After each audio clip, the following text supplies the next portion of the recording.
This is Marco Reus. This is Shinji Kagawa. This is Nuri Shahin. Hello, this is Jadon Sancho. And you're listening to the Yellowwallpod.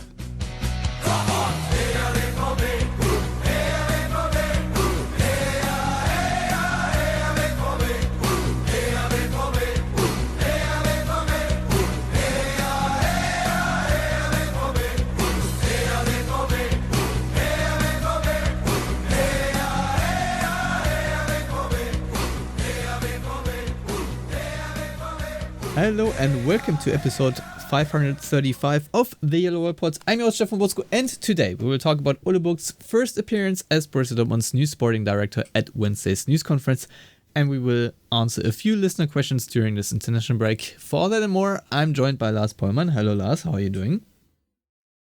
Hello Stefan, outside of me just about smashing my keyboard, I'm doing fine. How are you? I guess mixed feelings right now. Obviously, in general, I'm doing fine, but unfortunately, semi-update, it's not going as well as we had hoped. Unfortunately, his chemo did lose its efficacy, and he has been basically put on hospice. For right now, he's still doing relatively well, but we don't know how his lymph nodes will develop, and lymphoma, unfortunately, is a very aggressive cancer, so the prognosis is that he has basically a few weeks left, so I'm not entirely sure how I'm going to hold up in the next few weeks and if there are going to be regular Yellowwallpods or not, so just a heads up. So obviously not the greatest news, but yeah, still wanted to give that update. And also here, Matthias Zug. Hello Matthias, good to have you back. How are you doing? Fine, I guess. No, I'm well. That's good to hear. So, since you weren't here on our little emergency-esque episode on, what was it, Monday, Matthias, maybe we'll just start with you and your overall reaction to first the, well, it wasn't a firing of Sebastian Kehl, but the departure of Sebastian Kehl, and then the hiring of new sporting director Ole Book. And of Book, sorry, still can't pronounce his name correctly somehow, but I'm sure I will eventually. And of course, a very important question is back home sort of a rival place of Telchte, or is there more fuzziness around your heart that the new sporting director is indeed also from back home, which is in the Münsterland, somewhere near you? Okay. Yeah, so, Techte has made it now. They made it to the Yellowwall podcast. As far as the parting of ways, I get it. I can understand, especially given who they're bringing in, the reputation already earned, and just the general praise from people far more knowledgeable than I am and deeper within quote unquote the industry than I am. So I can't really fault that. What's, been able to do at Elversberg, given the natural constraints of Elversberg as a location financially and so on, Ole Book, there's obviously he knows what he's doing. The fact that his contract had a single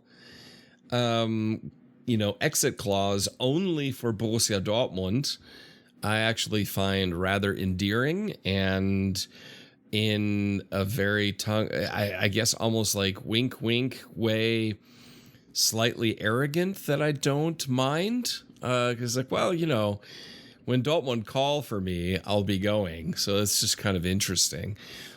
As far as Sebastian Kehl, it kind of breaks my heart, of course. I really like Sebastian Kehl. 24 years at the club, was there and was part of some of the most recent best periods of Borussia Dortmund since 2002.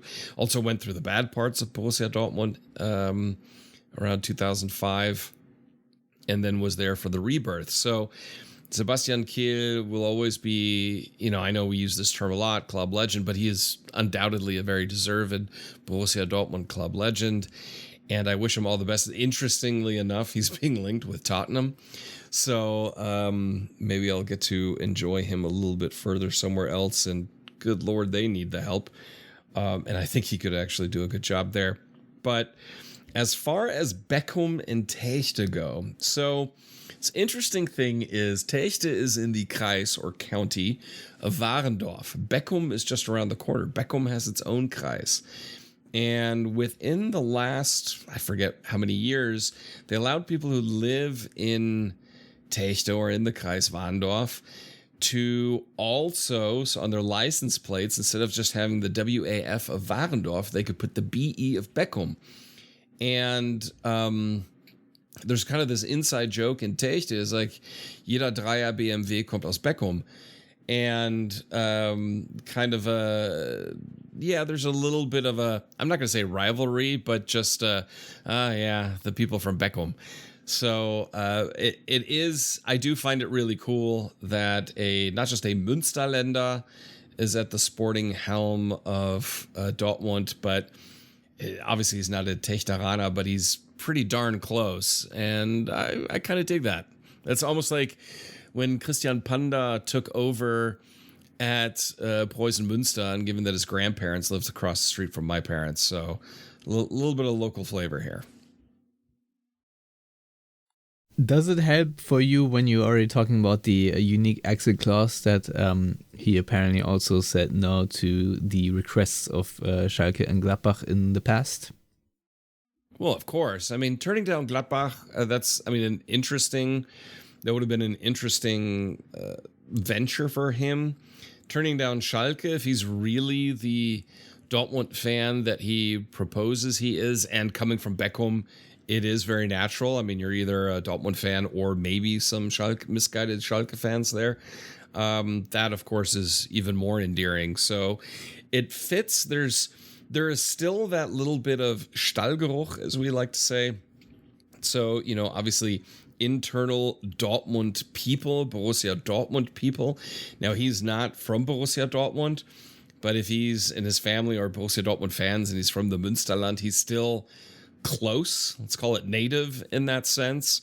And it's not just a hired gun from somewhere to do the job, but somebody who also cares about the club beyond just doing the job, but who isn't a Borussia Dortmund insider. And I think that's a really key and important combination to have. So there's none of the baggage of the past in the sense of, well, this is how we've always done it at this club.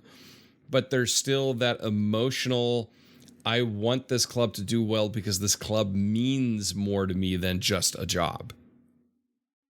Yeah, Dortmund basically get the best of both worlds. I think, was it Kramer or Ricken, but one of them said at the news conference that basically they get someone who has identification with Borussia Dortmund without having to justify the past, is basically what was said. So that felt very interesting. And why don't we just move on to the news conference? There, were obviously a lot of very interesting sound bites. I think we'll just start with Carsten Kramer, since he also started the news conference. Obviously, he did thank Kiel, just like Ricken did later too. And, then he said that Dortmund are not just hitting the reset button, but are basically making an update or upgrade, however you want to translate it, and that this sort of underlines that Borussia Dortmund want to make a lot of changes going forward. And he said that Ole Book is someone who stands for the quote-unquote new BVB.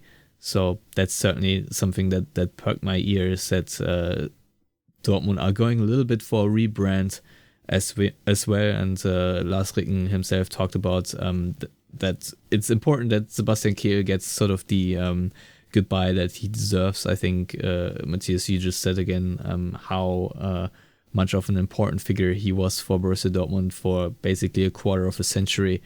And again, also reiterated that Ole Book does stand for a new beginning, and talked a little bit about how Ole Book managed Elversberg's most recent upheaval, pretty much a large transitional season after the failed promotion. I think we can say that they lost 6 key players and their coach, and still basically managed to rebuild that to a very successful team that is once again gunning for promotion. So that is certainly something that was mentioned in Ricken's sort of introduction, and that's he also revealed that clubs, including Dortmund, have and agents have approached Elversberg in the past with players they want to develop, just because Elversberg has been such a good place to send young players to develop. So that sort of once again is a testament for Ole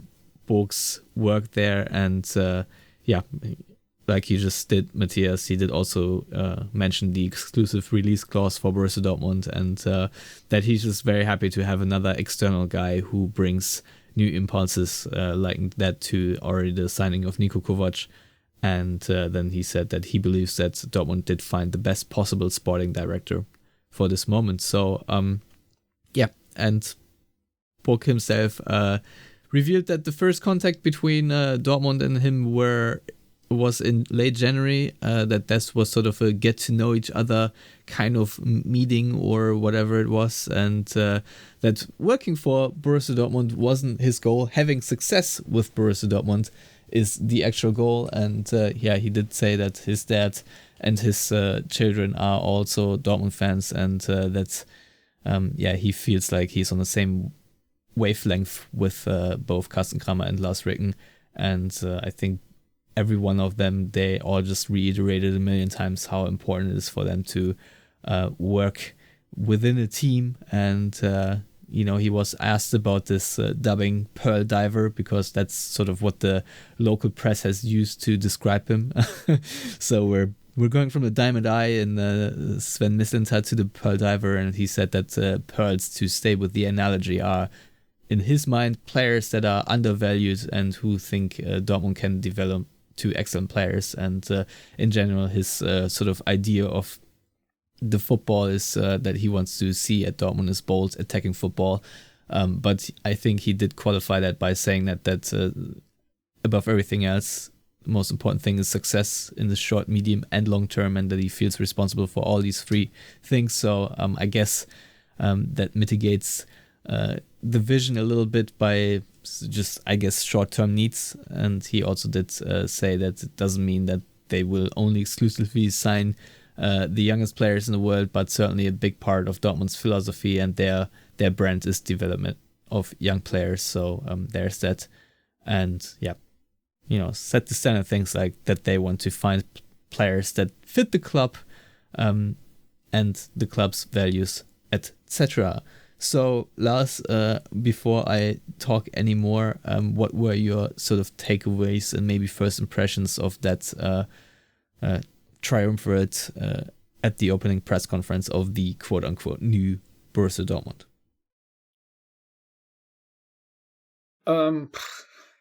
I don't know that I have too many takeaways in that regard, because I'm obviously fairly familiar with Carsten Kramer and Lars Ricken, and I was more familiar, I guess, with Ole Book than most people, just because I followed Elversberg a little more closely from afar than most normal football fans probably would have. So there was nothing surprising in that way in this press conference. Fairly box standard, I would say. I mean, you don't go into that sort of setting and reveal your master plan or whatever. So it's fairly usual stuff that was said, but I think there are still maybe some minor tidbits to take away. I'm, for example, encouraged by the idea that Ole Book is someone who thinks in profiles, because I think that is maybe one aspect that has failed Dortmund on the transfer market over the last few years, because at least at times it felt like they signed the best players they could afford and then try to figure out what to do with them later. So if we look at, for example, Karim Adeyemi, Maximilian Bayer, it's been years in both cases in which we don't really know what the actual plan is with them. Are they wingers? Are they secondary strikers? Are they forwards? And I think Ole Book, maybe out of necessity at Elversberg because of, fewer resources and all that, kind of thinks more in terms of what can this player do for us specifically, what kind of skill set do we want to add. I think that's something that internally will be much more pronounced, obviously, than in a press conference, because you don't need to divulge your intentions publicly, but it's still interesting to me. And I kind of said it in our Emergency as Word podcast that he's not a fan of, pronouncing medium or long-term goals. It's rather about getting better every day. Obviously, that's also a bit of a, I don't know, nothing saying perhaps, but I guess if the mindset behind it is still implemented, I think that's the right approach, because for whatever people want to say about Dortmund being, the second richest club in Germany, they are still much closer to Heidenheim than they are to Bayern. So it's not easy for someone on, day one of his new job, 3 hours after, getting to his new office, as were, to sit there and say, we want to challenge Bayern by day X. It's rather about doing your job to the best of your abilities, and developing Dortmund as far as they can go, and then seeing what that would give them in terms of where Bayern are, what kind of season they are having. And I think that's the realistic and right approach, but I still feel like there was enough, I don't know, looking forward and optimism inducing talk in this press conference for most people to be rather satisfied with it. Yeah, Matthias, were you satisfied, and what stood out for you during these opening remarks, let's say? Yeah, I mean, I'm satisfied with it. It's a very professional press conference. I mean, we don't really see Kramer that often speaking, so it's kind of refreshing to hear him speak. Everyone said the right things. Ole Book didn't seem at all intimidated by the situation or the larger press corps or anything like that. He made a very professional, impression upon me, and very calm, and he said the right things in terms of Schlotterbeck. He said, well, I just got here. I'll let you know, kind of a thing, and that was more or less the tone of the entire press conference. Was just, we're going to get to work now, and you'll see what happens as we move forward. And of course, him laying the groundwork in terms of his own personal views of the club as a fan, and how much it means also from a family standpoint. And so, yeah, it was a good press conference. Nothing I didn't expect. Everyone was pretty relaxed and professional and very Westphalian. So can't complain about any of that. Fair enough. So, Lars, first listener question to you. At SCB2468 on YouTube, I guess these are how usernames on YouTube often are. He asks, or she asks, do you think Ole Book will be given a lot of freedom to build the squad as he wishes? What business would you like to see him do in his first summer transfer window? Obviously, nothing that one can answer within like a 10-second soundbite, but do your best, I guess. I mean, he specifically, as the sporting director, is responsible for squad planning. So I don't know, if he will ultimately get to make most decisions, but he will certainly lay the groundwork for most decisions, and, identify players in conjunction with the scouting department and make plans and do negotiations, even though Dortmund have a person specifically employed to do negotiating. So he's going to obviously play a key role in that. Whether that's, again, ultimately making the decision or signing a contract is kind of besides the point, because it's not like he's doing that and at the same time Lars Ricken as the CEO is doing that, and then they lay two plans on the table and decide, and that's just not how it works. So he's going to be the main man in terms of planning, and then obviously his plans have to be approved by higher ups, also from obviously a financial perspective. So I would very much expect over the long term, not in 1 or 2 transfer windows, but over the long term to for Dortmund to turn into a club that kind of reflects the vision of Ole Book, because that's why you get that kind of guy. A renowned squad planner who, has made his living, as it were, with good transfers and little resources, and now he's got more resources, and you hope that translates. As to the second part, obviously, we could probably do 3-hour episodes on what we would like in the summer window, so I will try to keep it short. All depends on Nico Schlotterbeck. To me, I'm still feeling like Schlotterbeck is very likely to extend, because there doesn't seem to be much interest from clubs that he would be interested in on the market. So if that's the case, I think one centre-back signing with a view to take over from Schlotterbeck in 27 or 28, preferably a left-footed centre-half, but those are very hard to come by. So I'm going to go back to Noah Kai-Banks of Augsburg. He's 19. He plays the ball well, even though he's right-footed. He will be expensive, but still, you got to spend some money sometimes. And another expensive signing, depending on the future of Zero Girassi. I think the rumors about Fisnik Aslani from Hoffenheim have only increased this week, because obviously he was at Elversberg when Ole Book loaned him from Hoffenheim. A very technically sound center forward, not particularly fast. That's kind of the only knock, and certainly with potential in terms of upping his goal scoring record. But someone I could see play very well with Maximilian Bayer, especially because Bayer likes to go deep, and Aslani has the technique to maybe be more of a focal point in the passing game, so that could work well. He's got a release clause for, I think it's something like 28, 29 million for a club like Dortmund.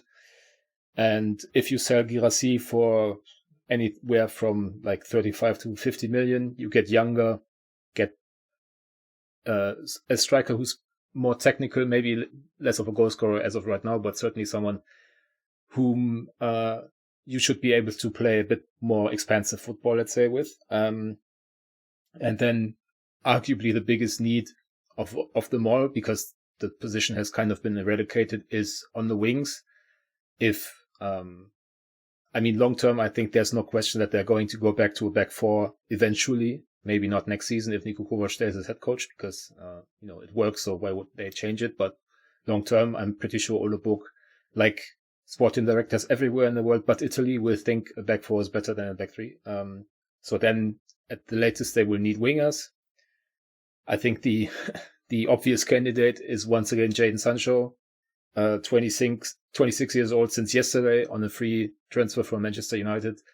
If he's willing to go for reasonable wages with no release clause on a long-term contract, I still think Jadon Sancho is probably the best pure football player Dortmund can get, because obviously there's history and he knows he works here in Dortmund and all that good stuff. So I'm very much in favor of signing Sancho on a free transfer, and I think those would be my 3 transfer incomings. And then given that has also to be financed, obviously I've already sold Girassi. I will also sell Adeyemi if there's a market for him, which I kind of doubt.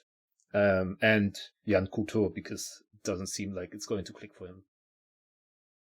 Yeah, interesting. Matthias, are you willing to throw any names into the arena? Because I'll be honest, I've not done my homework as well as Lars have. So, if you have anyone that you want to see or things different, be my guest. Well, Lars is obviously right in all of his assessments. The funny thing about Jadon Sancho is the fact that he's only 26. I feel like the guy should be 35, because we've been talking about it for 10 years. As far as other positions, finding the future central defender to kind of rejuvenate and fill in there. There are a few names floating out there that are probably beyond valuation, especially if Bulk is the kind who you basically say, I want to find a young talent that fits in, that's affordable. Now, of course, affordable for Dortmund is different than for Elversberg. So he's not going to be looking for someone who costs 500,000 euros, but 15, 20, 30 million, I think, for sure falls in there. But someone like Luka Vuskovic from HSV, from Hamburg, he's, his valuation's so much higher than that, even though it'd be great. I've heard a lot around talking maybe Podolski from Mainz, which would be interesting. He's only 18. I think Dortmund could get him for a pretty decent price. And then looking to strengthen or upgrade in central midfield. Obviously, as a Tottenham guy, I wouldn't mind seeing Archie Gray, but their two costs would probably end up being a little bit prohibitive. And looking for players that can fill out on the wing, that would be great, but that may be still a transfer window away at this point, unless you're getting people that are flexible enough that they can slot in there relatively easily.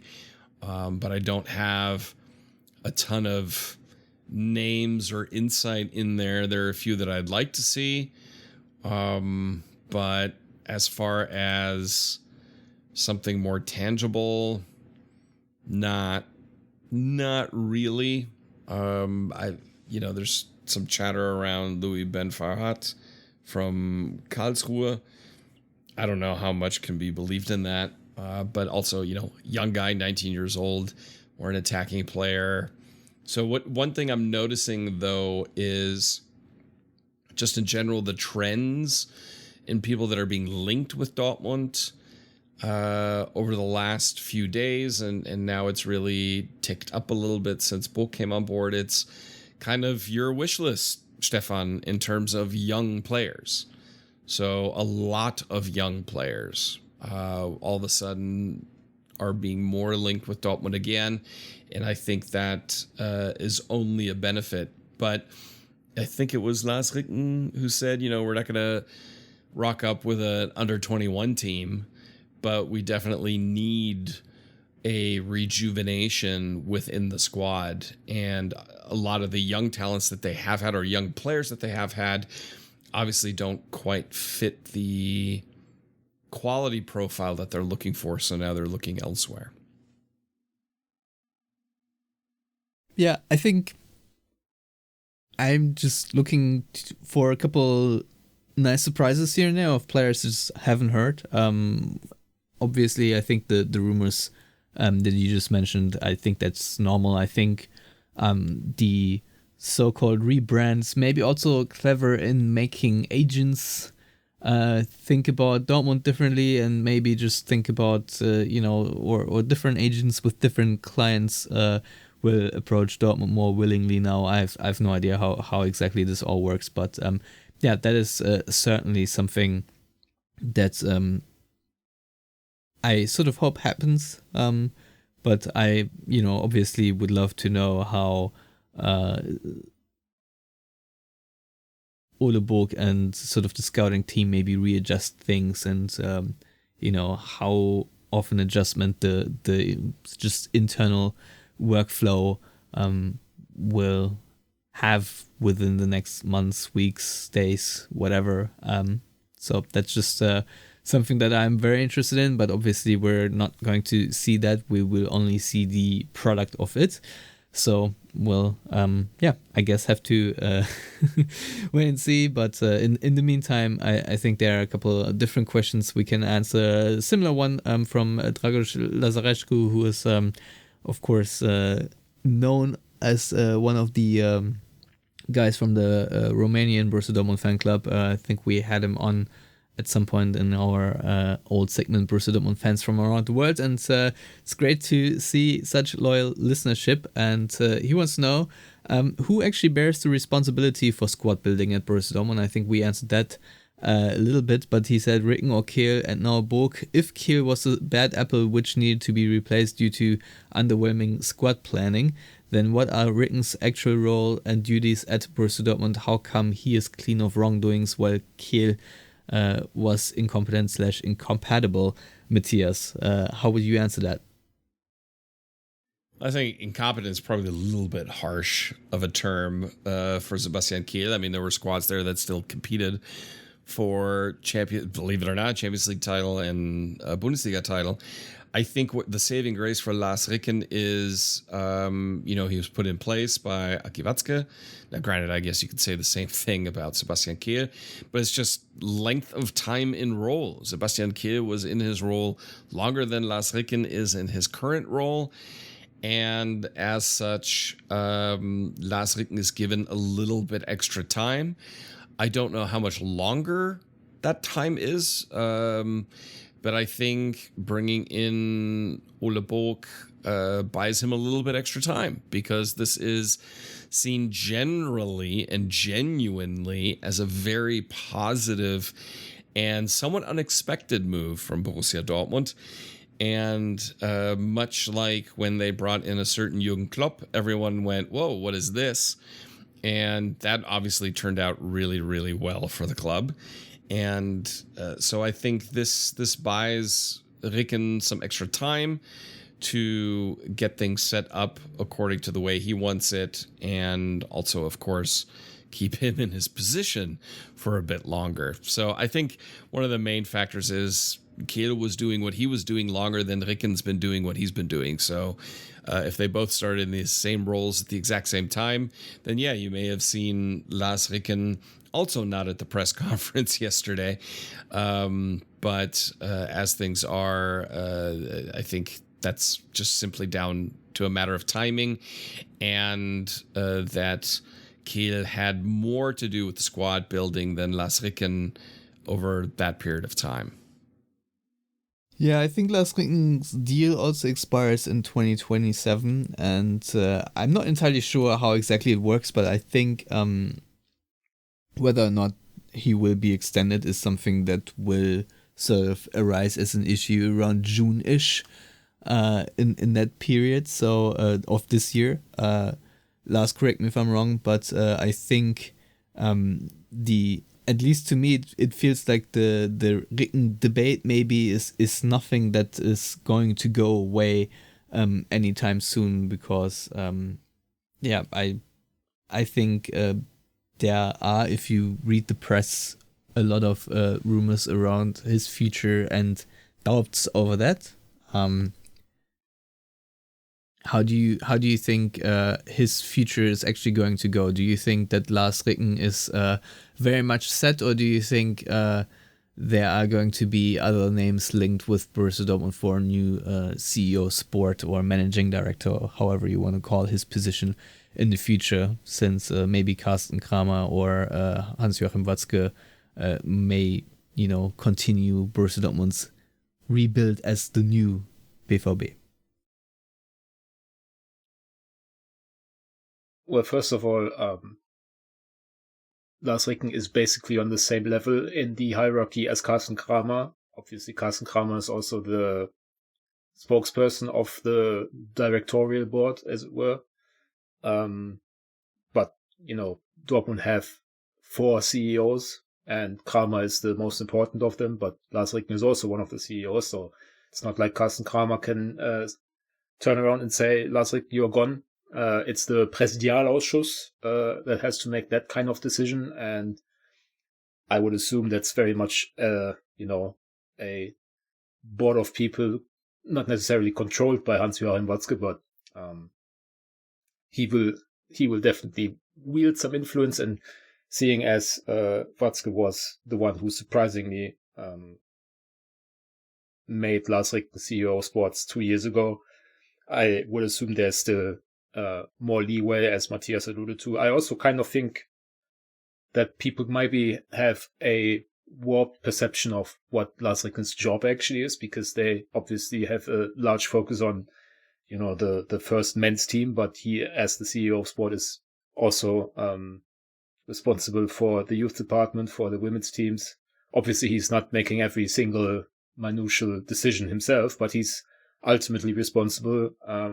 He puts people in place, and they work towards him, and he has final say in sporting matters, obviously in conjunction with the financial departments and whatever. So if people only look at or are very much focused on the Bundesliga team, then you would think if squad planning is bad, then why isn't Ricken bad? But he puts the sporting director in charge of those things and makes maybe the ultimate call.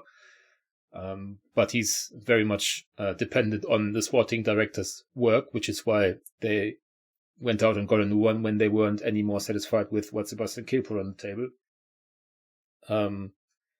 I think Ricken, in terms of personnel decisions, has shown a reasonably strong hand. I mean, he let go of Nuri Sahin a bit too late. Obviously, we all were of the opinion that Sahin shouldn't have been head coach in the first place, but still, he was also something of a club, maybe legend with a small L. He resolved the conflict between Kehl and Mislintat. He now let go of Sebastian Kehl. He also told Mike Tulberg, a close personal friend from his days in the youth department, that he wasn't going to get a shot at the head coaching job at Dortmund, which is something Mike Tulberg definitely had in mind. He went for Niko Kovac as head coach, which was very unpopular at the time, not least of which with us, because we were all groaning and moaning about Niko Kovac, and he's done an excellent job over the last, 14, 15 months.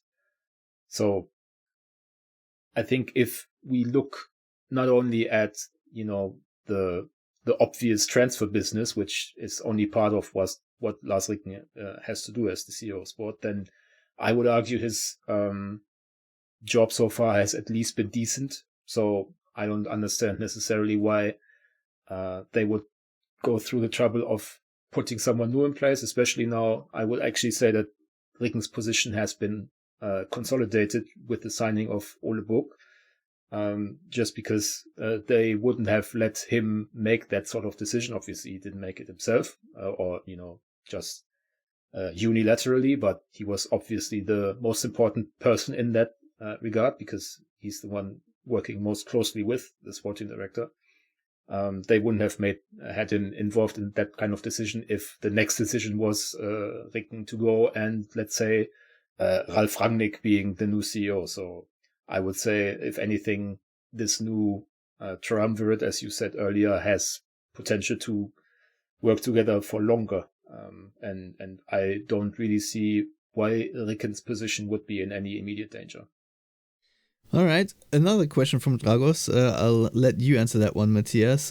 Simply, what role does Matthias Sammer play? Is he involved in any way in transfers or squad planning? He was liked by Watzke, but with him gone from executive leadership, who is still keeping Sammer around now?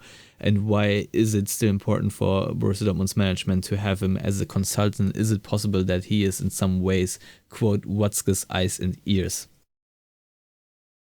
I don't know about the inner workings there, to be honest. I mean, Matthias Sammer has a good analytical eye and mind for the sport.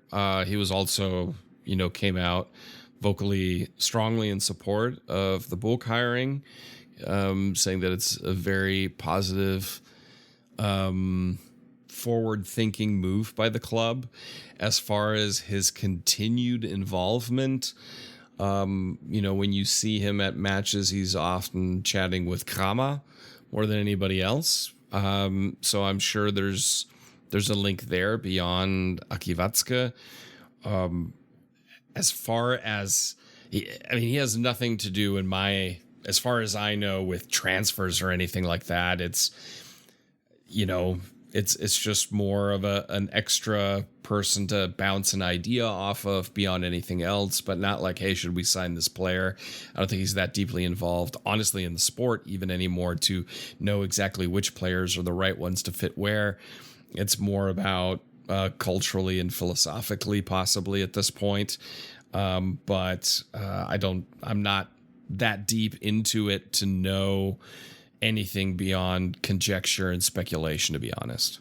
Yeah, I'll be honest, I don't know really either. We see him whisper sweet nothings into the ears of also Ricken and Kramer, as you just said, and sort of Dortmund's top brass, but do I know exactly what Matthias Sammer does and doesn't do? I'll be honest, I do not. So, yeah, I guess we we leave it at that, unless, Lars, you have more insight into what exactly Matthias Sammer is up to on a daily basis at Borussia Dortmund in his consultancy role. In the truest sense of the word, he's a consultant. I mean, he's a sounding board for ideas. The so-called Elefantenrunde no longer exists. That's something Lars Ricken has abolished at Dortmund for quite a while now. So there's no longer this, I don't know, monthly get-together with Ricken, Sammer, used to be Kehl, and maybe Watzke or whomever, talking about the big issues at Borussia Dortmund. So it's much more of a I don't know, infrequent basis, or, you know, a bit more liberal in its approach. But the only thing I would say is we should not forget that Matthias Sammer was basically the best player at Borussia Dortmund when Lars Ricken came about back in the 90s. Matthias Sammer was also roommates with Lars Ricken in training camps. I remember vividly them talking about their very different choice of music, because Matthias Sammer apparently likes Schlager and Lars Ricken likes Metallica, which, if you don't know what Schlager is, it's terrible German music. And Matthias Sammer was also Lars Ricken's head coach early in the 2000s. So there's obviously a connection. I think Lars Ricken can very much appreciate the footballing mind of Matthias Sammer. And as it pertains to transfers, he's obviously not someone who, you know, can approach a player or an agent or whatever on behalf of Dortmund. That they wouldn't do that. But again, he's a sounding board. So if they have a player to discuss, they will probably ask Matthias Sammer, hey, what do you know about this guy? Do you have anything to add? Any insight? Because, you know, why wouldn't you ask someone with his profile? And I think Matthias Sammer is probably the kind of guy who's honest enough to say, I have nothing to add if he doesn't know the player. So I think the only time over the last few years where a transfer Dortmund made was kind of branded as a summer signing was Salih Özcan. Also a summer signing. Yeah, that's what I was tripping up over. Obviously, Özcan hasn't really worked out, but in terms of, you know, the transfer fee and financial outlay, you know, Salih Özcan as a flop wasn't the most terrible signing Dortmund could have made. So it's not like that set them back too much. But I don't recall any other guys where it was reported that Matthias Sammer was kind of a driving force behind it. Obviously, there are quite a few players that he has come out of in support of. For example, right now, Maximilian Bayer, which obviously endears Matthias Sammer to me because I'm such a big Maximilian Bayer fan. But he definitely doesn't have any real power to wield at Dortmund in terms of what they do or don't do. And he's certainly not the eyes and ears of Hans-Joachim Watzke. He doesn't need them because Hans-Joachim Watzke has eyes and ears himself. Yeah, Matthias, one question I have asked last on the last episode, and that is something that I'm still pondering a little bit, is the future of Niko Kovac, since the terms that are being thrown around right now are bold attacking football. We have seen glimpses of that. Most recently, I guess, the game against Augsburg, and also in large parts the second half against Hamburg. But there's also a very large body of evidence of Borussia Dortmund's season this year that they have not exactly played bold attacking football, but rather the opposite, where they were much more serene and cautious in their approach. So to me, I don't think exactly about Niko Kovac when I hear bold attacking football. So I almost feel like a logical step would be to part ways with him sooner rather than later. Lars did hint at the already very short shelf life coaches have nowadays anyway. But Matthias, do you believe that there is going to be a new coaching hire as well this summer, or do you think this is something we would probably rather look at for 2027? Or do you think that Niko Kovac, as of right now, is so set that he is probably the long-term or medium-term future coach of the Black and Yellows? Well, I don't think there's such thing as long-term anymore. Not that there really ever has been in sports coaching, with a few exceptions. No, I mean, Niko Kovac certainly isn't Mr. Bold in attacking. He's significantly more pragmatic, but successful.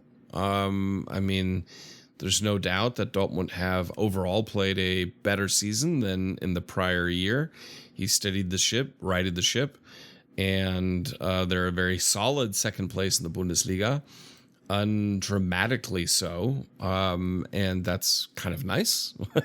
Not gonna lie, that's, you know, it's a little bit boring right now, of course, because the other competitions Dortmund aren't in, and it's looking pretty much they're going to finish second in the Bundesliga without much to worry about, and so okay, that's good. I think as far as Kovac's future, parting ways with him this summer it almost feels premature. I think the squad building, especially now under a new sporting director, is only moving now forward. Now, that'll depend on the conversations that Ricken, Book, and Kovac have, and if they're, you know, playing on the same team, so to speak. Because obviously, the investment that Borussia Dortmund is banking on is Ole Book, and the direction that Lars Ricken kind of hinted at in the press conference, that is the way they're going to go. Now, Niko Kovac has the choice to either play along with that or go, I'm done, or pay me and I'll leave. I feel like it's probably a season too soon to kick him out the door this summer, because then my question is, yeah, okay, great, he's gone. Who are you going to get that's going to embody that bold attacking football approach? And I'm sure there are definitely coaches out there that could do it. Are they coaches that would go to Borussia Dortmund? Are they coaches that Borussia Dortmund could afford? You know, those are questions I have no answers to at this point. So I'm going to go with the status quo answer right now of Niko Kovac. If I were him, I wouldn't plan on more than another 15 months at Borussia Dortmund, but I feel relatively confident that it will be another 15 months. You know, relatively confident. All right. I'm going to say I would not be surprised if we're in a strike while you are in this hot situation right now, and if there's a coach that Dortmund could shake loose from, maybe VfB Stuttgart. I think Sebastian Hoeneß, for example, is probably a candidate they're looking at. Whether that's realistic or not, I have no idea, I'll be honest. But yeah, all I'm saying is it would not surprise me if within the next weeks or so we'll actually get a announcement in one way or the other. But like you guys said, there are a lot of arguments for Niko Kovac right now as well, and I wonder what direction they are leaning into. But yeah, other than maybe also discussing the Jadon Sancho thing, Matthias, I think we've pretty much covered it all. Matthias, I think neither you or me have yet said their opinions on whether we like a return of Jadon Sancho. I personally am very much in Lars's camp. I think Lars also said that if the announcement videos of Marco Reus giving the number 11 to Jadon Sancho, I think that's when we're all bought and sold for. But Matthias, I think we had the exact same discussion exactly last season in or really 12 months ago, or maybe 11, I have no idea, but has your opinion changed? Because I think you would have taken Jadon Sancho already back last season as well. And now, at least to me, he seems to be in a little bit of a better shape than he was in then. I think a year ago I was a little bit more hesitant about it, just because he wasn't in a very well-settled position footballing wise. There was always the typical issues that surround him when he's unhappy off the pitch. But I think especially this may be weird, but if Dortmund move on from Adeyemi, I think Sancho makes absolutely perfect sense. I would like him in the club. I would prefer him over Adeyemi. Also because I think he gives Dortmund more. He gives the side more than Adeyemi does from a profile and a player profile standpoint. And, he's more mature at this point, and he kind of knows more what he wants. He's playing more regularly. He's playing well. And as you said, he's more settled in his life right now. And so if Dortmund can get him, especially if they can get him on a free and with reasonable wages, I think you'd be stupid to not take him at this point. I think what's so enticing to me is the scenario of getting a long-term commitment from Jadon Sancho and not see Borussia Dortmund as sort of the stepping stone, springboard, whatever you want to call it, but actually for him to say, all right, this is sort of my football home now for the medium future. Obviously, you can't say 10 years, but certainly we would catch maybe him on a wave of his prime. But I understand everyone who's listening to this episode now and thinking about creative, new, bold ideas, etc. And then we're like, okay, let's bring Jadon Sancho back into the fold. I'm sure there are a few people also tired of it, but I could see that still happen. But again, I think there might be a rethinking. It's funny though, Sebastian Kehl in this final interview, so to speak, in the mixed zone in Hamburg was talking a little bit about his recent trips to England.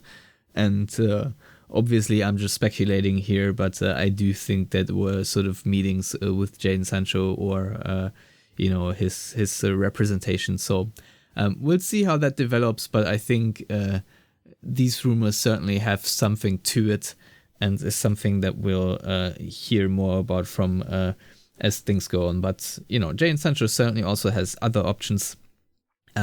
We already had Marco Reus be quoted about him and how he has sort of suggested to Jadon Sancho that this would be the move to make. I guess we'll just monitor the situation from here on out. But I want to thank you guys for coming on, and everyone out there. Thanks for listening. And of course, everyone who sent in listener questions, thank you as well.